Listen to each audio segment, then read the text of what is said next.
guys, welcome back to Wind Down with Books with your girl Kate. As you can see by the title, we are going to be reviewing The Perfect Marriage. This is a psychological thriller. If you didn't know, psychological thrillers are my favorite. But before we start, you know the vibes. I always have to have a glass of wine. Go get yours. Like, share, subscribe if you like the content, guys. But all right. Let's get into the synopsis of the book. So The Perfect Marriage is about Sarah and Adam Morgan. So Sarah is a successful defense attorney, while Adam Morgan is a writer. You know, he had one successful novel. He's a struggling writer at that. So you already see the first problem. Sarah makes more money than Adam. Sarah's career is better off than Adam. Drink to that. All right, so basically the story starts with Sarah explaining, you know, how she's successful, how she stopped at nothing to get to where she is, and how she met Adam. So I'll start with that before I get into the synopsis, actually. So Sarah and Adam met in college. Sarah was a shy girl. She didn't party too much. She just happened to go to a party with her friend where she saw Adam. Adam instantly liked Sarah. They connected. They got married, right? But each individual character has their own problem. You see, Sarah had to deal with abandonment by her mom. Her mom was hooked on drugs. She had to grow up before her age. She had to fend for herself. She had to get money on her own to basically take care of herself. Her mother, after getting hooked on drugs, you know, she used to have different boyfriends, and any money that she had, she gave to her boyfriends, and Sarah grew up watching all of that. So I'm thinking like, damn, you know, she's traumatized by that, but her life successes outweigh the bad. So now she's like, all right, I'm going to be successful. I'm going to get to where I need to go. And she did just that, fighting her way up to the top. She's made partner in her firm. While Adam, you know, he had the one good book, but at the end of the day, you know, he ended up having writer's block. So Adam is also a mama's boy. Anything Adam needs, his mama's there. His mom sees no wrong that Adam can do. You know, those kind of mothers. And Adam was kind of sheltered. So that posed a problem right there. And for the most part, Adam's mom never liked Sarah. Sarah could kind of, honestly, she could care less, guys. She honestly cared less. She was just focused on her career. So Adam developed some envy towards that. So, you know, sometimes, not in every case, but if a man is not on top and a man is not the breadwinner of the household, and the wife has to pay all the bills, and the wife has to basically take care of the household and the husband, you know, that could develop some resentment because men feel like they have to be the provider of the household, and if a woman is leading them, sometimes they feel less than a man. And that's exactly how Adam felt. You know, he was like, you know, she works too much. She's always in the office. We barely get to spend time together. She's not, basically she missed, Sarah had to miss their 10th anniversary because she had to work on a big case, and Adam was feeling like left out. And how Sarah dealt with that is like, she understood what Adam felt, but she's like, listen, your job not making no money. I gotta make this money. We got all these bills. Here's a gift. So she bought him a watch on their 10th anniversary. So I'm like, I mean, I get it. Like, as from Sarah's standpoint, you know, she got to be provided because Adam's not doing his job. But from Adam's standpoint, it's like, all right, I understand that you provided, but still make time for me. So both of their needs were not being met. So what does Adam do? What does any man or any woman do? And some circumstances, excuse me, God, what they do. So Adam decide that he's gonna go up to the little summer cabin in the woods where he basically asked Sarah to purchase for him to you know, get some encouragement and confidence to write his next book. So while he's up there, he meets Kelly Summers. So Kelly Summers is another young Caucasian woman. She's working in a coffee shop. They meet in the coffee shop. Same day, they go back to Adam's cabin. They have sex. So they have sex or whatever, and they start continuing this affair. So all of a sudden, Adam wants to keep going up to the cabin to see Kelly because, you know, Kelly is meeting his emotional needs, his mental needs, and where Sarah lacks in it, right? So it's only Sarah, the only thing that Sarah is doing, providing for him financially. So now, here's one of the twists. So Kelly is now married to Scott. Scott, that's his name. I'm trying to get the characters together, guys, so I don't mess up, so bear with me. So Kelly's married to Scott, and while Adam and Kelly's having an affair, Kelly confides in Adam that, you know, she's scared of Scott, she can't leave Scott, Scott is abusive, he threatens her. So I'm like, damn, you biting off more than you could chew. You leaving one woman in secrecy to deal with another woman, and she got mad baggage. Drink to that. So on Adam's last trip to the cabin, you know, him and Kelly have sex. He said he had told Sarah that he's gonna come back home early or whatever so they could celebrate. He leaves Kelly kissing goodbye, writes her a note. Next thing you know, the authorities show up to Adam's house the next day, like, oh, you know, we just want to talk to you, this, that, and the third. Come to find out, Kelly is dead. So, you know, Adam freaking out like, what? So now Adam is freaking out that Kelly's dead. Then he's trying to figure out how he's going to tell his wife that he not only was he cheating with Kelly, Kelly is dead, right? So that's two things now that Sarah got to deal with. So when I'm reading this, I'm like, yo, I feel bad for Sarah. Like, you know, she provided for your ungrateful ass. You gonna cheat on her just because she can't make a little time for you. And you know she trying to keep up with the bills. You're not understanding, but if the shoe's on the other foot, you want her to understand. And I'm like, y'all men is some sick ass bastards. But, you know, that was just my thoughts reading it, you know, from a regular standpoint. But I'm like, damn, you know, he really violated Sarah in this instance, right?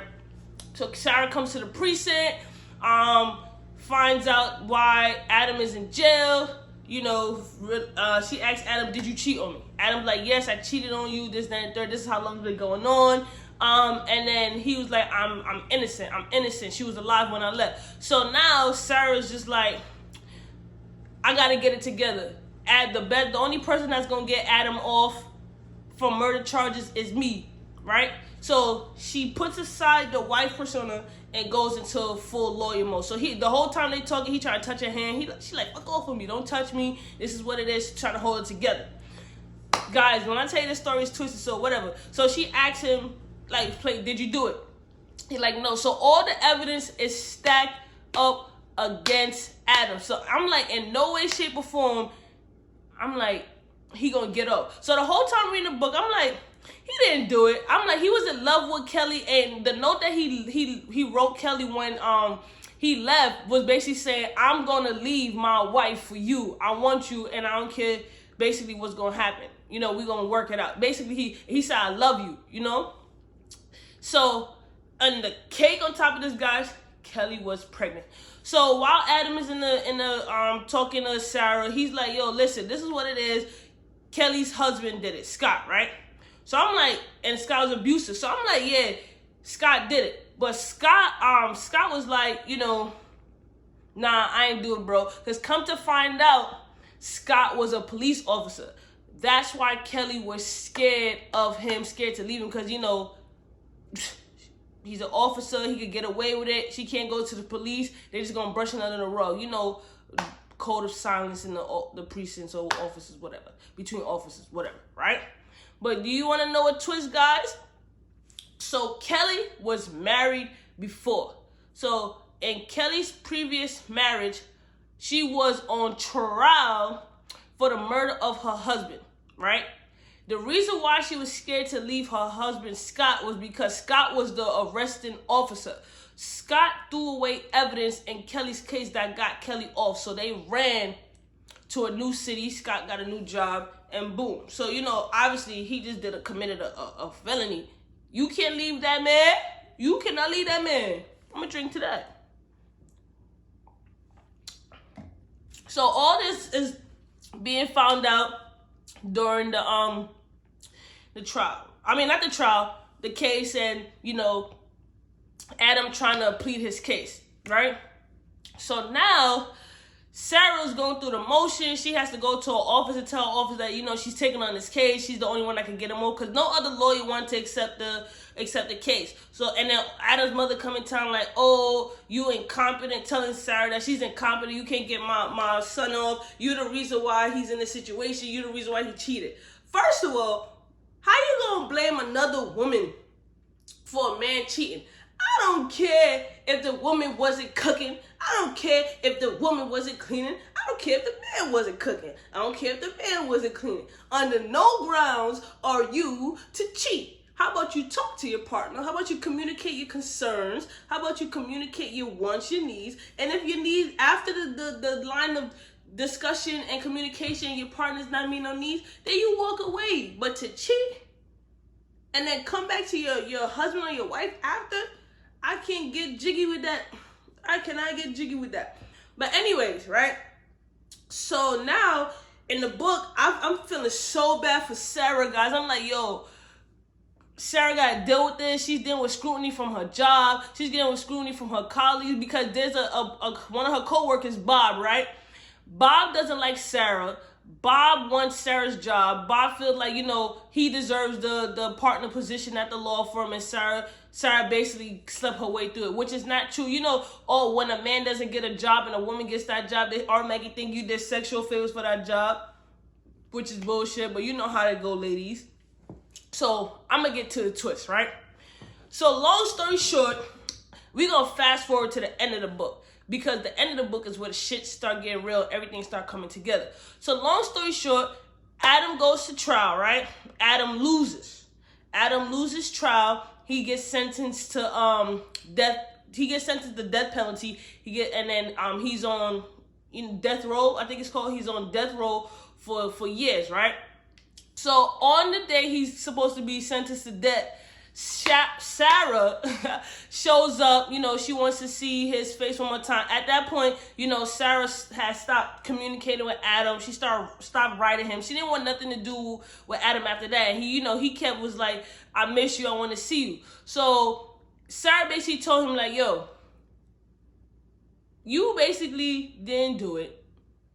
But she was speaking in like parable. She didn't come on directly and say you basically didn't do it. And she was like, the last thing that you gonna think about on your mind while you die is me. So, you know, he's in the chamber thinking like, what the hell? Mind you, the man about to die. He's like, what the hell? Why would she say that to me? What's going on? So then he put the pieces together. Let me put the pieces together for you guys. So here's how it started, right? This is where everything come together. I want to fast forward because I don't want this video to be too long. So, Adam and Kelly had the affair, right? Kelly and Scott was married. Kelly and Scott ran from the previous city to a new city to start over, right? Kelly's ex-husband had a brother named Bob. Bob is Sarah's, so much characters. Bob is Sarah's co-worker, and Bob is Kelly's ex-husband's brother, right? So Bob changed his name.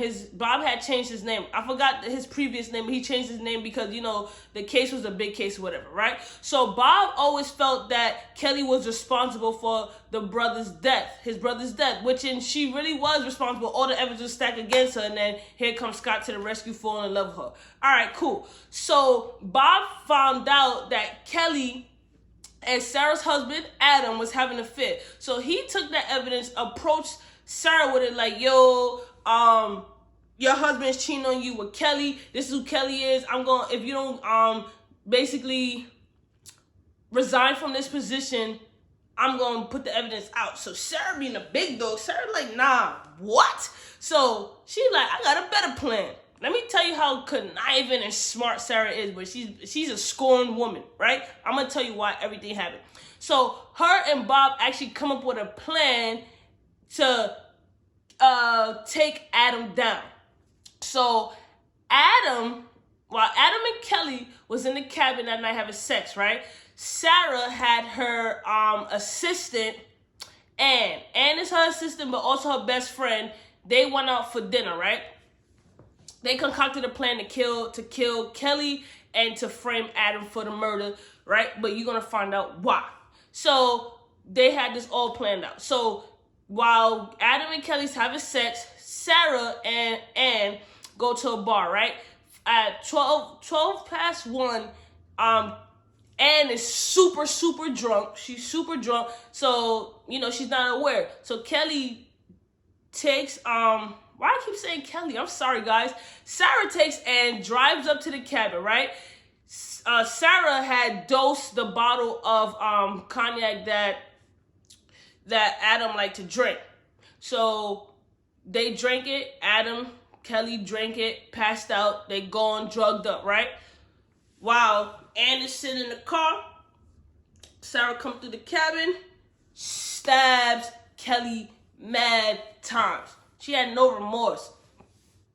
And you would think, why did Sarah kill Kelly? It's because she's sleeping with her husband. No, that's not why. Sarah could care less that Adam was having an affair. Kelly was just a casualty of the war that she was raging against Adam, right?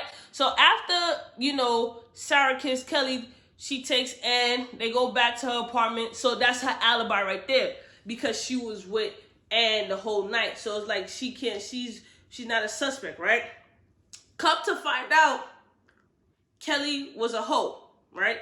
I'm gonna pause right there. The reason why I said Kelly was a hoe, because Kelly was sleeping with everybody. She was sleeping with Adam. She was sleeping with her husband. She was sleeping with the sheriff on the case, right? And the baby that she had in her stomach was not Adam's baby. It was the sheriff's baby. And the whole time during the investigation, guys, the sheriff was trying to steer Sarah the wrong way so the clues wouldn't add up. But Sarah already caught on to it, but she let him rock. She was like, I'm going to just let him rock, whatever. His poor judgment, his poor lack of, police training and trying to hide stuff actually is a help to me. So I'm going to just let him rock and not put his secret up. So I'm like, she did my man's a favor, right?